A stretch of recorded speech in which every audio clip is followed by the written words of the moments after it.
Hey, what's going on YouTube? Black Bear Hunter here coming at you again, and we're here to talk about Dueling Forces. So Dueling Forces is a barley wine style braggot. Um, this is actually made by a friend of mine, uh, located down in LaGrange, Georgia, at BrickTerranean Beer Hut. So it's one of his workups. And so yeah, they made a little special brew, a braggot. I think this rings in at, I think this is like 17.8% ABV. Is either 17?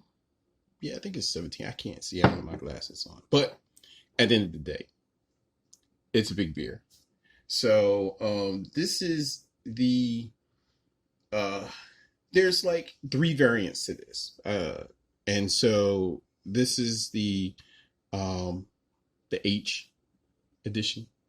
So this is Dueling Forces H. Like I said, he's doing a workup, so there's three different versions. And so, yeah, I mean, notes on if you know anything about braggots, it's basically a beer brewed with a heavy dose of honey. It should be about 50%, either close to, I say like 50%, but 50% of the brew is like is a honey, is honey based. The sugars are coming from honey. And so it's pretty much like a mead meets a beer, right? So because you have grains which generate sugars, and then you get beer, but this has you have honey that has sugars, and it creates a mead. So when you merge the two together, you get the malty notes from from the grains, and then you get the complexity of notes from the honey. And in that case, like, yo, you get magic. So think of it again. Here we go again. Several malts, an equal poundage or equal weight in honey, fresh local. In this case, is fresh local honey from a nearby bee farm. They specialize they're like the monks of bees. And so they come out with a distinct honey. They like breed these hybrid, crazy, mutant bees. And so, yeah, these guys have devoted their life to raising these honeybees. And so, yeah, man, they went out and found this bee farm to brew this braggot. And yeah, if you try it, I definitely know you would enjoy it. In this case, I know it's like a buckwheat honey. They bouchered a honey, and then it has a regular base of just regular straight up honey. So you have buckwheat, then you have a bouchered honey, and then you have regular honey. So it's like 12 pounds of honey. I forgot how many gallons they made, maybe like 5 gallons or so, but an outrageous amount. No, it was actually maybe like 3. So it's probably like 3 gallons. But at the end of the day, they put in some work. So yeah, so here we go. 17.8%. So with that being said, YouTube talking too much. Let's go ahead and get this. Oh, put some work in on getting this. Ooh, hold on, I'm gonna have to get I'm gonna have to get some tools. They did a good job at wrapping this or closing this up to keep it fresh, so no air would get to it and spoil their hard work. Oh, this is no joke. Oh.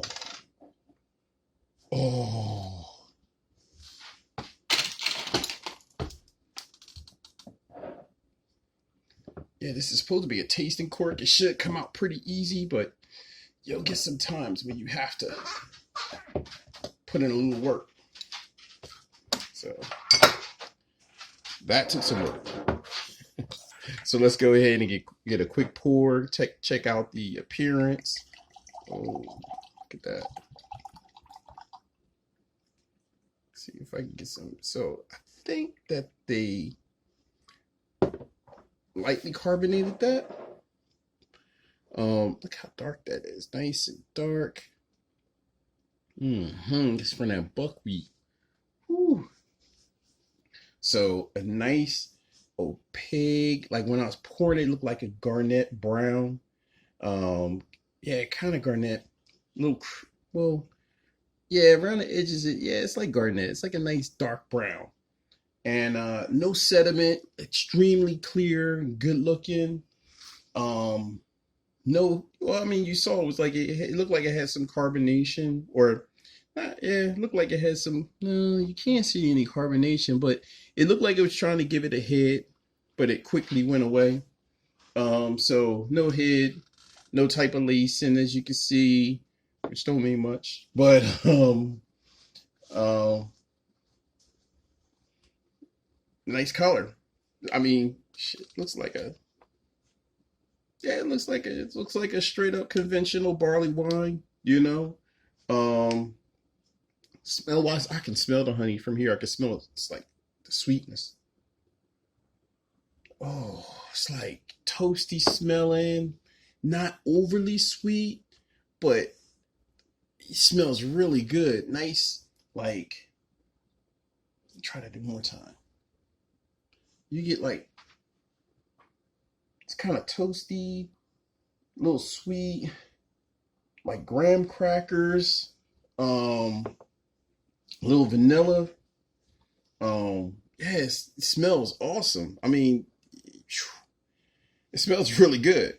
So, with that being said, YouTube, your boy is going to have to go ahead and take one for the team, right? So, about to take one. Cheers, YouTube.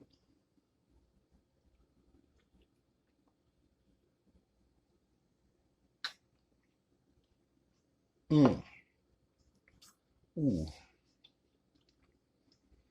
So, the taste follows the smell. Like, definitely, you get like that bochet honey. I know they bochet some of the honey. You're definitely getting the buckwheat, getting these nice, ooh, like toasty, bready notes. Um, Kind of like, and you're getting like these kind of like raisins, honeycomb. It's a little floral. It's a little citrusy. Um, it like lingers on your tongue. It's kind of, mm, it's definitely malty, toffee, caramel. Like you're getting a mixture.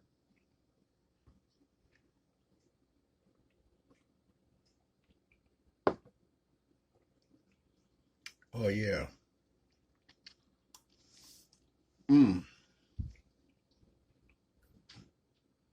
Yeah, it's like, mm. It's kind of hard to explain. Like, oh, it's like spice. Like now I'm getting it. So it's warming up and it's like a little spice to it. Like almost like cinnamon, but yeah, it's like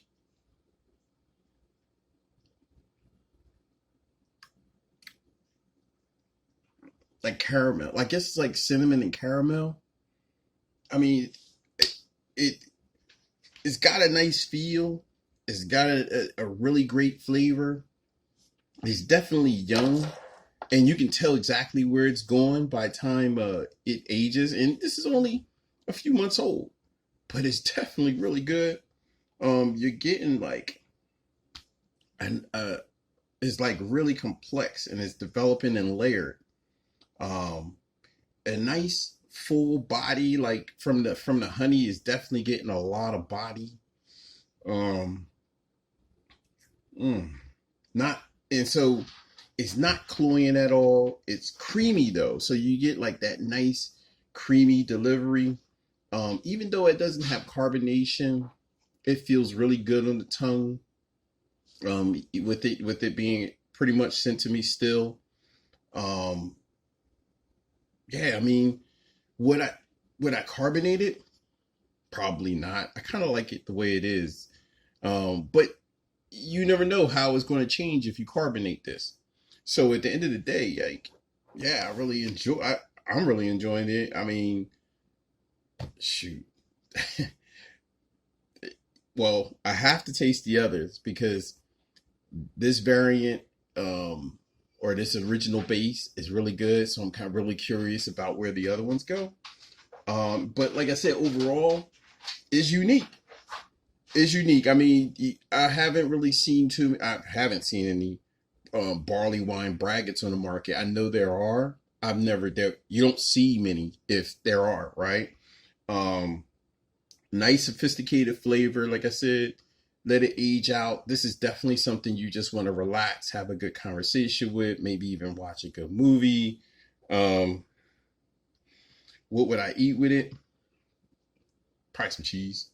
Um, but the buckwheat honey, I want to say is wildflower honey, and then, or I think it was one of those.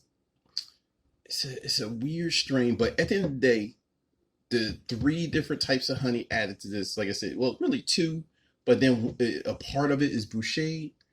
Um, the malt characteristics that you get from this, lightly hot, or it might not even be hot because I mean you could barely taste it. Um, uh, just adding a little bit of honey to a beer lets you know exactly where it could go. Like honey gets real interesting when you ferment it, and so at the end of the day, their take, his take on this barley wine is really interesting. It's something that you have to actually try. If you're a home brewer, try it. But if you want to try it, get in touch. BrickTerranean, you can talk to him.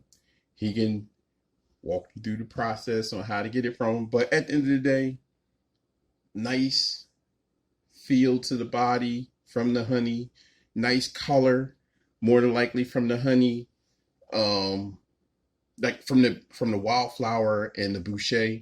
It definitely gives a lot of color because barley wines have good color anyway. But you can actually see like how dark it is, and when you taste it, especially from buckwheat, the darker the buckwheat, the more layers and taste is going to have. Like as long when it starts to really warm up, you're really going to get a lot of taste from it. So at the end of the day, yeah, it's extremely interesting. Um, and you got to think about this. Realistically, braggots are a real early style of beer making. And so at the end of the day, you're bringing back something that should have never left. And it's a shame, like we should see more braggots. We see more meads coming out. You have, different styles of beer, but braggots are the ones that are lagging behind when it comes to, beer making. Um, so I say grab a few, cellar it up, grab some and throw them in the cellar, forget about them, and you'll get something really special. I mean, I've had a few braggots that it's hard for me to even keep a braggot. I mean, like, I have one like stashed from Rogue. I have a few of the Midas Touch, which is, it's lighter, but they're pretty old. And so, yeah, it's something that you have to actually try after you age it. Like this, as big as it is, I'd love to try this in like 4 or 5 years. And I have a ton of beers that are like old, and I know that this would be extremely special. And like I said, in about 4 or 5 years, you can drink it right now. It's awesome right now, but 4 or 5 years, whatever. So at the end of the day, you two, your boy, he tried it out. You need to try it out, see what you think. And yeah, hit me up. Let's talk some beer. If you want to just even ask questions about it, we can talk beer about it. I'm about to go and hit my boy up and talk about it. We talk beer all the time. So at the end of the day, I'm gonna talk to him and give him notes. You can watch the video and take my notes. But at the end of the day, I want some more of this so I can cellar it. And so, yeah, man, it's actually a pretty good beer. So with that being said, YouTube, your boy, like I said, he's out of here. He's gonna pound this joker out.